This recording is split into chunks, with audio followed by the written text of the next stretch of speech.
Okay, so welcome back. Today we're going to be doing a lovely risotto which has chorizo in it and some red pepper and onion.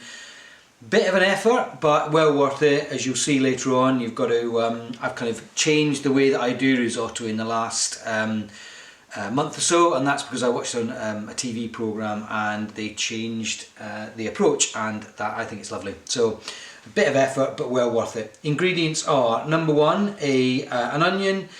Lots of times people use shallots, I'm just using an onion, doesn't make an awful lot of difference. We've then got some garlic. I've then got some chorizo. This is lovely chorizo that we get, and again, make sure it's the stuff that you need to cook. It's don't eat that raw. That wouldn't be good eating that like that. But we're going to chop that up. Then got a tin of normal just tomatoes. You can use chopped ones, plum tomatoes, whatever you can get your hands on. We've got some parmesan that goes in towards the end. Some really nice risotto rice. Again, has to be risotto rice, very, very important. You can get that everywhere, it's not hard to get. I've got a red pepper. We've got a stock cube because we're going to use stock, as I'm sure you may or may not know. In risotto you add stock in little bits, so we're going to do that. We add that some water, and then I've got some parsley that we add in at the end.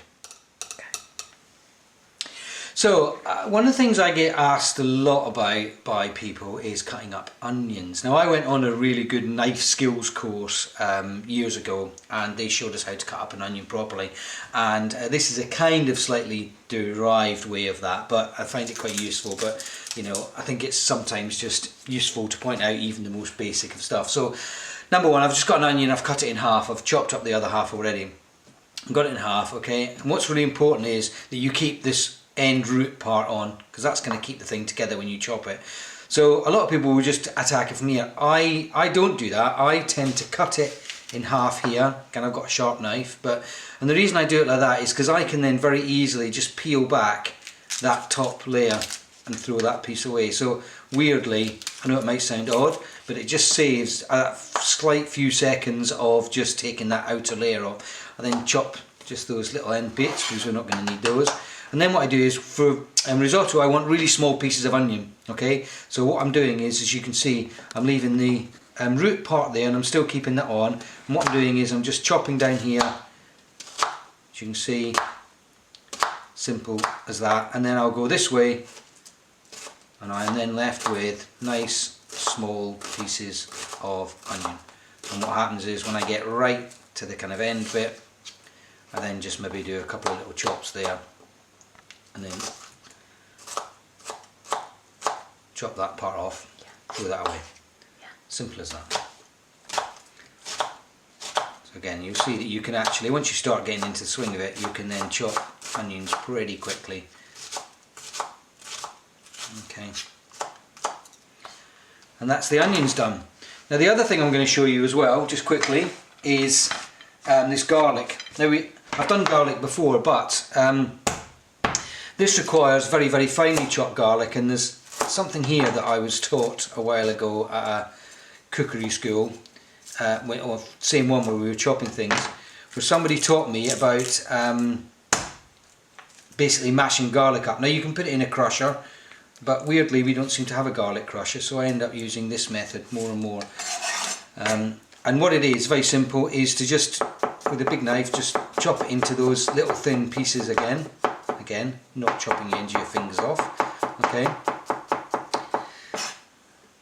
And then once we've done that, what I'm going to do is, again, just chop it in small pieces, again, hand on the end of the knife here, okay? And then what I'm going to do is I'm going to get some salt. I'm going to put a little bit of salt, like that, okay? And what that does is it draws out the moisture, and then I'm going to basically do this. And you suddenly see this garlic turn into a paste. So I chop a bit, okay, then you get the front of the knife and push it down, and you'll see that it starts to turn into a paste. And that is even finer than you will get through a garlic crusher. And when you're doing risotto, I think that I don't really want a big chunk of garlic, so I want almost like a garlic paste. you see, the more you do it, the more it literally before your very eyes just turns into this kind of lovely, smooth garlic paste that you can then use in your risotto. There we go. Okay, that's it. Okay, so I now need to chop up the chorizo. I've done the rest of the ones. These are kind of long, thin ones, and again, not much technique to this. A couple of little tips though. Number one, try and use a big knife when you're chopping something like this. This chorizo is relatively soft, and you'll see the skin sticks out a bit. So what I tend to do is on long things, again, what I want a small, relatively small dice. With a risotto, you do not want big chunky bits in it. So what I've done is I've just literally cut these so that I've then got long, thin batons. Also, when you get to these last end bits, those are the two middle bits that I've cut into four. Don't put the skin down, cutting it like that. Always put the skin side up. And what that does is it just means it's so much easier to cut, and you just end up getting in slightly less of a mess. Once I've got them all together, I'll do them like that. And again, I don't want everything to be incredibly perfect, because when it fries, these will all kind of divide up into small little chunks. Okay. Then the last thing I need to cook is pepper. Again, pepper. Again, funny little technique. Maybe for some people who don't know how I cut a pepper up. I do that. I do that. I then slice down here, and I just basically open it up. I think this might have been Ken Hom actually that I saw do this. The famous Ken Hom. And what you do is you can then lay it down flat like this. And you then got two nice flat bits to literally just go chop, chop, chop, chop, chop. And then you can put them all the other way, and then as a big chunk you can then cut them into nice small dice like that. And again, that's just a pretty quick way of doing a pepper.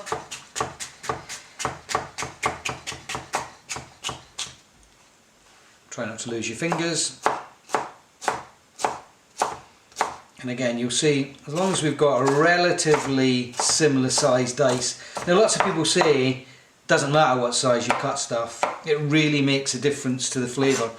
I know that sounds crazy, but genuinely, cut things to the right size or a similar size and they'll cook in the same way, and then you end up with genuinely a nicer tasting and a finished product. Yeah. Okay. Okay, so the first thing we need to do is we need to get a stock, because we need to, we're going to transfer stock into the risotto, and so you need a stock pot that is beside your pan, and you also need a ladle. Me played upon a ladle. And I'm going to put my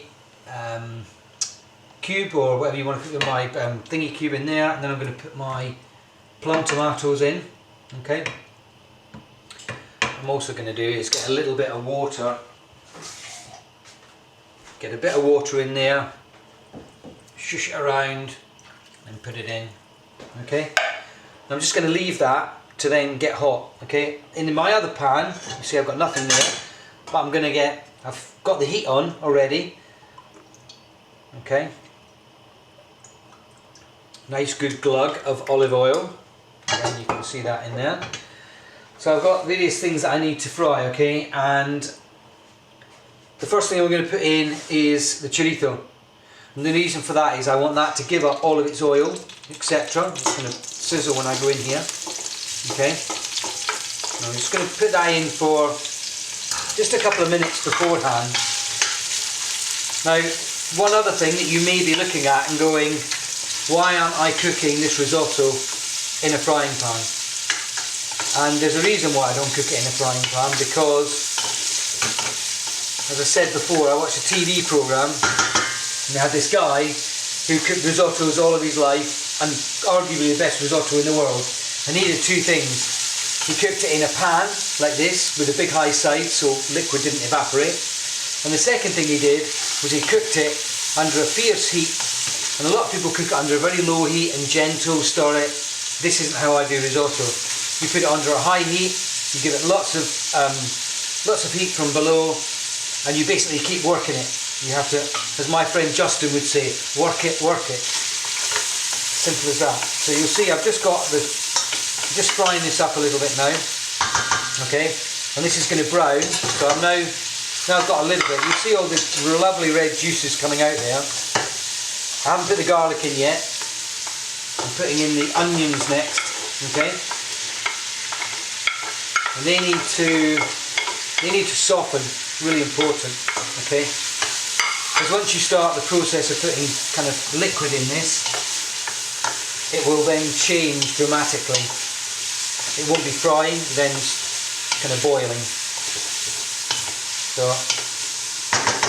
on this side I've got my red peppers. I'm going to put them in as well. Okay. So the last thing I've got is garlic. I'm going to let these sweat down a bit, then I'll put my garlic in, and then some other bits. Turn it off now if you want. Okay, so I've just timed that. I've been 7 minutes. I've been at this. Now a lot of people they don't spend a lot of time on this early stage. You know, they're desperate to get the risotto in. So I kind of I just like everything to settle down, cook through, soften up, and ideally that chorizo maybe get a bit of colour on it. So now I've got my garlic kind of paste. That's going to go in. And I'm going to give that, you can smell that kind of all starting to cook. As I say, garlic for me, you know, I hate it overcooked. I hate it if it burns, it all goes very bitter and I just don't like it at all. So, I mean, you can probably, I'm doing this in real time, so we're talking, you know, 30 seconds to a minute. I want the garlic just to kind of warm through. Also worth noting here that I haven't done anything with this. This is just this stock that we made earlier. It's just boiling away. That can just sit there for as long as you want. So I've now got my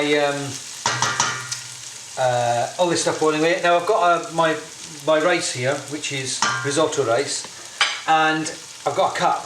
Okay, so that's a big mug. That'll do 4 of us. Again, it doesn't look that much there, but it is going to do 4 of us. So what I'm going to do now is I'm going to pour that straight into here, okay? And you'll see that is it in there. I'm just going to mix it around. Now I'm going to stir that for a good, again, minute or so. Every grain of rice needs to be coated in all of that lovely oily juice that's come from the chorizo, which is why chorizo is so good for risottos. Because it gives loads of kind of flavoury oils. Okay. Now again, the thing about what's happening now is that this pan is getting hotter and hotter because there's no more liquid in it. Because the rice has just sucked up all of the oil and everything that's in it. Okay. And what I've got now here is my glass of wine. That's quite a good glass, to be fair. And I'm going to pour it in, and it's going to sizzle and bubble, and I'm going to stir like crazy. See that going, ooh, okay, I'll give that a good stir. Now I have to be honest, many people don't do wine in risotto. There is a whole school of thought that says that you should not be putting wine in risotto, and you know, I can take it or leave it. I've included it this time, but it doesn't really matter either way if I'm completely honest. It's just as nice without. So you'll see now it's kind of gone a ready colour, and already the rice has started to soak up all of the wine, which is what you want. And what you're looking for in a risotto, and the way to do a good risotto, I believe, I'm not an expert of course, but is that you need to wait until each liquid has really almost been taken up by all of the rice. Okay, you cannot pour all of the liquid in at the same one time. Okay, it just ends up as being horrible. So you want to put the liquid in, and then wait till it's, stir it like this all the time until it's dry. I'll put 1 ladle in here. So almost my wine has been taken up. It's almost dry now. I'll take 1 ladle full, sorry. Actually I'll do 2. 2 ladles, and then I'm going to stir it, and I'm going to keep stirring, and I do not leave this alone, okay? Basically, think of people you don't like and just stir and stir and beat a pulp out of this, because the more effort you put in, the tastier it's going to be. There you go. Yeah, go. Okay guys, so after about 20 minutes of beating this stuff, you should end up with this sort of consistency. I'm hoping you can see that. So it's kind of like a really thick porridge. Now, I ran out of stock, so I'm just adding a little bit of water at the end, just to loosen it up a little bit. What you need to be doing, if you time yourself for 20 minutes, okay, what you then need to do is, and you've got hopefully no liquid left, because you've been putting stuff in little and often, take a grain of rice from the pan, okay, and taste it, and chew it. Now, if it tastes chalky, then you know it's not ready, but after 20 minutes, it shouldn't do. But it should definitely have a bit of bite to it, so there's a tiny sort of crunch. Well, not a crunch, but a bit of, again, a bit like spaghetti and stuff. You know, just a little bit what they call al dente. And it just means there's a bit more of a bite to it, okay? I mean, it's interesting, you just got to keep working it like this and this. I mean, I remember doing this for a friend of mine, Justin, in Spain, and he said, you've got a wrist action that any man would be proud of, and I kind of took that to heart, and I think that, you know, just giving this full-on working, that's the way you get a nice creamy risotto. So we're kind of about there now. I'm going to turn the heat down a bit, because I've had it on a medium heat, so you can see it's been bubbling. And literally, there are 2 things you need to do from this point onwards. Number 1, maybe this is optional, but basically get yourself a small piece of butter, not a great big blob, not too big, and just plop it in there, okay? And then get your parmesan and get a grater. My microplane again, okay, I used yesterday. And basically put in a load of parmesan and a good knob of butter, and steer it around, and you'll watch it, it kind of turns a kind of beautiful glossy kind of, you get this kind of sheen off it, okay, if you can see that or not. And it shouldn't be too thick. It should have it should basically have the consistency of thick porridge, so when you put it on the plate, it's not like this big blob, it kind of flows down slightly. And if you've done all of those things, taste it, season if it needs any salt and pepper, this is actually okay, and serve it up. Got some parsley to chop, run through it, and there you go. That is how you do chorizo risotto.